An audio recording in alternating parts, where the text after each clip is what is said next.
Pemirsa, Lombok Barat defisit ASN dan tenaga dengan perikatan kontrak hingga ribuan orang. Akibatnya menyulitkan pemerintah daerah untuk memaksimalkan pelayanan kepada masyarakat. Pemkab Lombok Barat mengusulkan 2039 formasi calon pegawai negeri sipil dan P3K tahun 2021. Kebanyakan adalah tenaga guru untuk formasi P3K sebagai komitmen meningkatkan kesejahteraan guru honorer atau guru tetap daerah.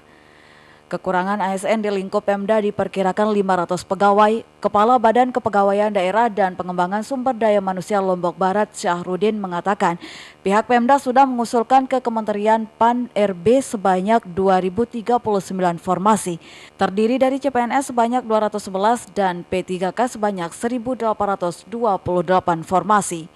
Formasi CPNS yang diusulkan terdiri dari tenaga kesehatan 201 formasi dan 10 formasi tenaga teknis, ditambah dengan formasi P3K khususnya untuk tenaga guru sebanyak 1.828,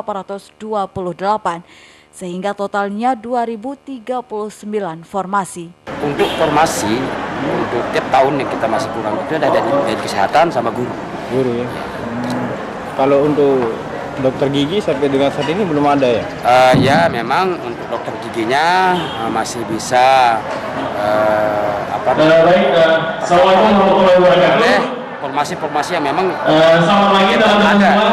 Kebijakan pengadaan CPNS dan P3K masih didominasi oleh tenaga guru dan kesehatan.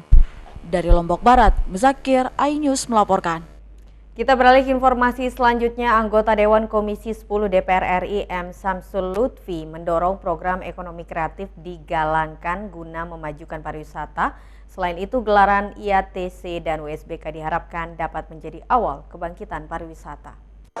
Semoga kerjasama. Anggota Dewan Perwakilan Rakyat RI M. Samsul Lutfi meminta agar Kementerian Pariwisata dan Ekonomi Kreatif tidak hanya memperhatikan desa wisata di sekitar kawasan ekonomi khusus Mandalika saja, namun juga harus memperhatikan desa wisata di NTB. Hal ini diungkapkan usai menghadiri kunjungan kerja Menteri Pariwisata dan Ekonomi Kreatif di Desa Bonjeruk, Kecamatan Jonggat, Lombok Tengah. Peranan desa wisata dinilai sangat besar untuk memberikan kontribusi kemajuan pariwisata khususnya di Pulau Lombok. Selain itu, anggota DPR RI Komisi 10 ini juga mendorong agar program ekonomi kreatif terus digalakan untuk pertumbuhan pariwisata. Selain itu, dengan adanya momen Idemitsu Asian Talent Cup dan World Superbike pada November ini dapat dijadikan starting point untuk kebangkitan wisata. Peranan desa-desa wisata ini sangat besar ya untuk memberikan kontribusi terhadap kemajuan pariwisata di Pulau Lombok khususnya.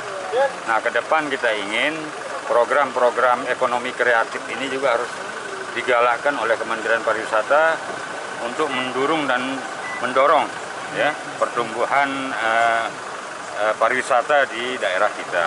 Nah, kita harapkan di NTB dan Pulau Lombok khususnya kita akan segera juga bergerak, apalagi ada momen dari Asia Talent dan USBK ini sebagai starting point kita untuk kebangkitan pariwisata di daerah yang sama-sama kita cintai ini. Kedepan Lutfi berkomitmen akan terus mendukung program pariwisata yang dinilai ampuh untuk pemulihan ekonomi nasional tersebut. Dari Lombok Tengah, Emma Widiawati, iNews melaporkan. Pemirsa, tren perkembangan kasus COVID-19 di Lombok Timur menunjukkan angka yang sangat menggembirakan. Data Satgas Penanganan COVID-19 selama 3 hari terakhir tercatat 0 kasus COVID-19. Ruang isolasi pasien COVID-19 RSUD Dr. Raden Sujono Solong tanpa sepi.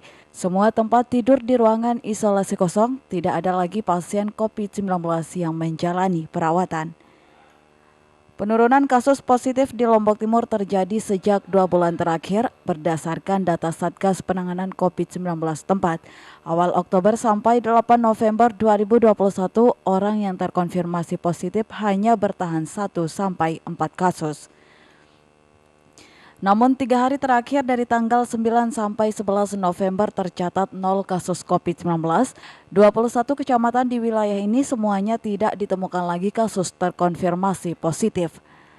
Capaian ini menunjukkan pengendalian kasus COVID-19 di Lombok Timur perlahan mulai terkendali seiring semakin gencarnya vaksinasi yang dilakukan tim Satgas TNI Polri dan petugas puskesmas di wilayah masing-masing. Kondisi kita sekarang di Lombok Timur ini, kalau dari sisi kasus positif, kemarin itu memang ada satu yang masih isolasi mandiri, tapi sudah dinyatakan selesai isolasi mandiri dan sudah dinyatakan sembuh. Jadi sekarang ini kasusnya kita 0. Kendati demikian, warga diminta tetap waspada dan menerapkan protokol kesehatan untuk mencegah penyebaran COVID-19. Dari Lombok Timur, Ramli Nurawang, iNews melaporkan. Pemirsa, beragam informasi penting lainnya akan kami sajikan untuk Anda sesaat lagi. Tetaplah di iNews NTB.